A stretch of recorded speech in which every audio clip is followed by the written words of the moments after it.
tráeme un mocachino. Qué rico café. Yo también quiero café. Un americano, por favor. Un café para mí.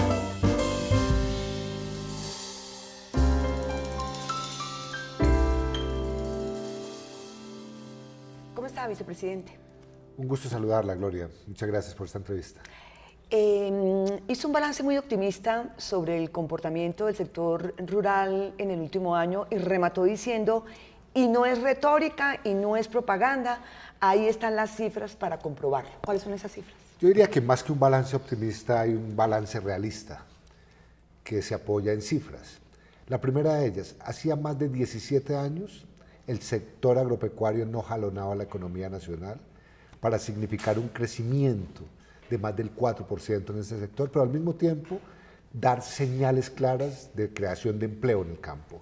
Cerca de 200.000 nuevos empleos que se han creado en el campo. Y ese resultado no es gratuito, tiene que ver con un campo que, como hemos dicho, no es un campo de batalla hoy. Es un campo donde los campesinos están retornando a la productividad y están retornando a la productividad de mano de un gobierno que, por ejemplo, en estos 8 años habrá formalizado cerca de 1.480.000 hectáreas que entrega a esos campesinos que habían sido poseedores y que no tenían un título de propiedad y por lo tanto no podían acceder a créditos y no podían ni mucho menos adquirir compromisos sobre el valor de su tierra. Hoy esos campesinos son propietarios. Estamos hablando de la ley de víctimas y restitución de tierras que ha venido a llenar el vacío del primer punto del acuerdo de paz que no se ha discutido en el Congreso ni se ha aprobado la reforma rural integral. Y si hay ese crecimiento del campo sin la reforma rural integral, imagínense lo que puede pasar efectivamente cuando sea un hecho esta reforma fundamental que necesita el sector Cuando uno piensa agrario. que la reforma rural integral tiene dos grandes apoyos. Primero, 170 municipios priorizados para desarrollar allí los planes de desarrollo con enfoque territorial.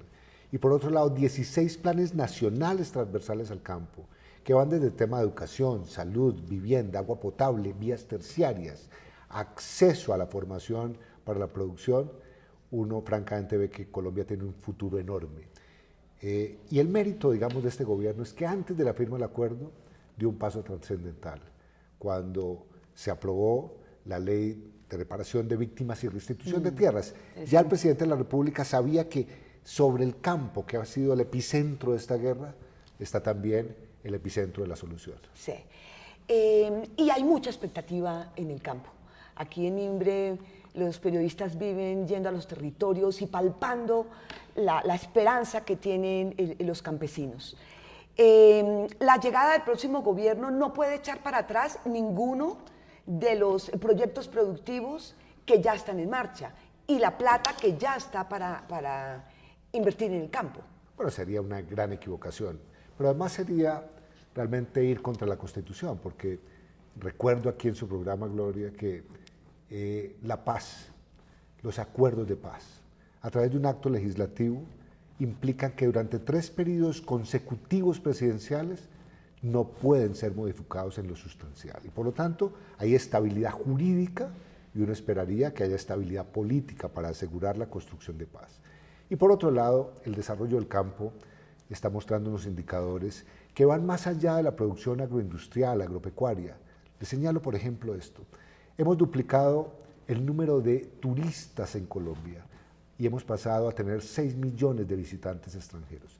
Pues la buena noticia es que buena parte de ese turismo es turismo ecológico, medioambiental, que realmente quiere convivir y tener experiencias vividas con comunidades en esa Colombia realmente tan maravillosa que estaba ahogada y sumergida en el conflicto. Sí. Yo recuerdo que en mis primeros años de periodismo se le decía la otra Colombia, esa de los territorios nacionales olvidados. Ahora hay que incorporar a esa otra Colombia llevando la institucionalidad y no solamente la confrontación armada en general. Pues la verdad es que el conflicto nos creó aquí una situación demasiado injusta con esa Colombia profunda, con esa Colombia donde realmente por lo menos 7 millones de colombianos que estaban en el teatro de operaciones de la guerra se sintieron por fuera de los circuitos legales, se sintieron por fuera de los circuitos económicos, de acceso a oportunidades, y la inequidad creció en esos territorios. El acuerdo de paz no es un acuerdo solamente para silenciar los fusiles, es para lograr cerrar esa brecha entre la Colombia urbana y esa Colombia rural de la Colombia profunda. ¿Cuánta plata hay? Ahora, ¿cuánta plata deja este gobierno lista para invertir en esos territorios? Bueno, aquí hemos actuado con máxima responsabilidad. La paz está proyectada para que su implementación sea una implementación a 15 años, en un plan marco de implementación, que significará destinar 129 billones de pesos durante esos 15 años para que la paz sea una construcción sostenible. Y por lo tanto no estamos improvisando. Y lo que encontramos al mismo tiempo son previsiones en el corto plazo, donde por ejemplo los programas de desarrollo con enfoque territorial van a ser objeto de un tratamiento COMPES, para que el Consejo Nacional de Política Económica y Social asegure que haya presupuestos plurianuales que den garantía de que año a año habrá inversiones para desarrollar esos territorios. Pero estamos hablando de mucha plata, 129 billones En de 15 pesos, años. pero que le corresponde ejecutar al próximo gobierno. A los próximos 3 gobiernos. Y la plata está. Y la plata está, digamos, proyectada y debería estar totalmente ejecutada en 15 años. Y yo diría que este es un tema donde hay una multiplicación no solamente de confianza y de oportunidades, sino una multiplicación económica. Los rendimientos, las utilidades de un campo que estaba improductivo como resultado del conflicto o que estaba absorbido por economías criminales y legales, en la medida en que se transforma, empieza a generar su propia autosostenibilidad. A uno de los campesinos en el territorio, ¿qué le dicen, por ejemplo, hoy? Le dicen, miren, nosotros queremos salir de los cultivos de coca y desde luego queremos tener cultivos alternativos y queremos ir de la mano con el gobierno, pero ocúpense de hacer vías terciarias que nosotros con nuestro trabajo somos capaces de transformar esta realidad. Sí, eso es muy interesante. Hemos podido mostrar y ver el entusiasmo de la gente construyendo ellos mismos sus vías terciarias, economizando tiempo importantísimo porque ya no van por un camino de herradura, sino por una vía de huellas. Realmente es ahí donde se siente la paz. Puede que la firma del acuerdo no sea la paz, pero empieza toda esta construcción a partir de pequeñas obras de la paz. Sí, hemos dicho con toda responsabilidad que el acuerdo de paz y la firma de ese acuerdo no transforma de manera automática, mágica y maravillosa la realidad de 53 años de conflicto armado. Sí. Pero lo que estamos viendo es que a 16, 17 meses de la firma del acuerdo ya hay resultados que realmente son muy alentadores. Le voy a mencionar solamente uno, Gloria.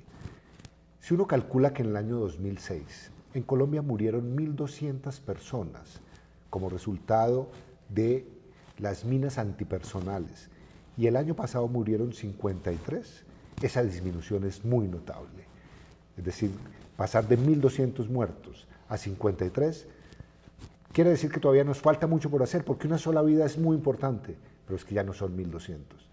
Cuando uno piensa igualmente que hay regiones, hoy el país tiene 370 municipios con 0 homicidios y estamos experimentando, como terminó el año pasado, con la tasa más baja de homicidios de los últimos 42 años. Y el secuestro, la caída del secuestro también es... El secuestro, desde que tenemos estadísticas, es la cifra más baja que registran esas estadísticas. Colombia llegó a tener en el año 2001 3.800 secuestros denunciados y por lo menos 1.500 no denunciados. El año pasado fueron 180 secuestros, de los cuales 80 corresponden realmente a secuestros extorsivos. Uno de los desafíos enormes, ahora que se ha acabado la guerra, es llevar la institucionalidad a esos territorios. Y uno de los vacíos, uno de los cuellos de botella que hay es la no conexión fuerte con los alcaldes y con los gobernadores de las regiones. Supongo que por los problemas de corrupción y los miedos de que los destinen más la plata, y mire lo que está pasando, que hay como un vacío allí, ¿no es cierto? Sí, pero ese vacío, Gloria, es el resultado de 53 años de conflicto. ¿Cuál es mi lectura desde la vicepresidencia después de estar aquí ya más de un año, tratando de llevar esa institucionalidad de manera permanente, coordinada al territorio? El Estado colombiano, como resultado del conflicto, asimiló una lógica contrainsurgente en el desempeño frente a los territorios. ¿Y qué significa eso? El Estado iba al territorio a enfrentar un adversario y se retiraba de ese territorio porque no había condiciones para permanecer.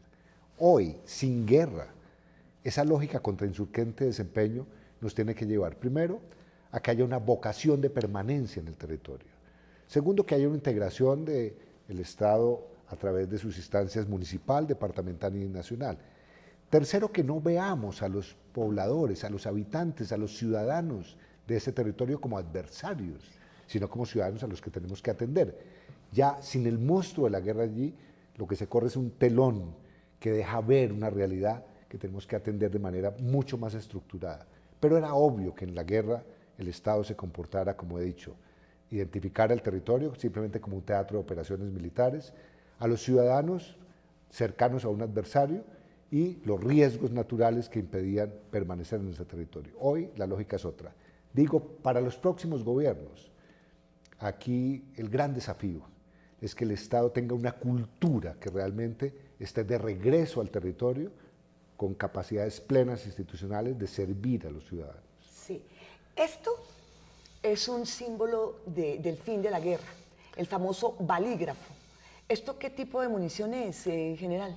Bueno, esa es una munición de largo alcance que estaría en capacidad de derribar un helicóptero disparado de manera secuencial con una ametralladora. Es una munición de alto impacto. Y municiones de esta naturaleza es las que, tristemente hay que decir, nos dejaron 260.000 víctimas en 53 años. Hoy ver convertido ese proyectil, esa bala, como diría cualquier colombiano, en un bolígrafo, para que sea un balígrafo con el que se firmó la paz, realmente nos llena de orgullo porque de eso se trata, de cambiar las balas por votos, de eso es lo que se trata un acuerdo de paz, de tal manera que las ideas que se puedan escribir con el balígrafo reemplacen totalmente los proyectiles de la muerte. Y a usted le tocó todo, le tocó combatirlos, le tocó negociar con ellos, le tocó la implementación, ir a los territorios. Ahora que está próximo a terminar el gobierno, casi que puede escribir un libro. Pues la verdad yo creo que nuestra historia es la historia de una generación de colombianos que nacimos en conflicto, que lo soportamos. En mi caso particular, un colombiano que vio cómo la sociedad no claudicó frente a las amenazas derivadas de los grandes carteles o del terrorismo o de las propias guerrillas. Una sociedad que se sobrepuso a esas amenazas, que pagó un costo enorme, pero que hoy, por fortuna, dobló la página para empezar a construir otra historia. Y a usted, muchas gracias, general, que estuvo ahí al frente en todos estos espacios. No, Gloria, mil gracias y mil gracias por permitirme decirle a todos los colombianos al revés. Gracias a todos los colombianos que siempre con su voz, con su palabra, con sus gestos, conducen al funcionario público a cumplir con el deber.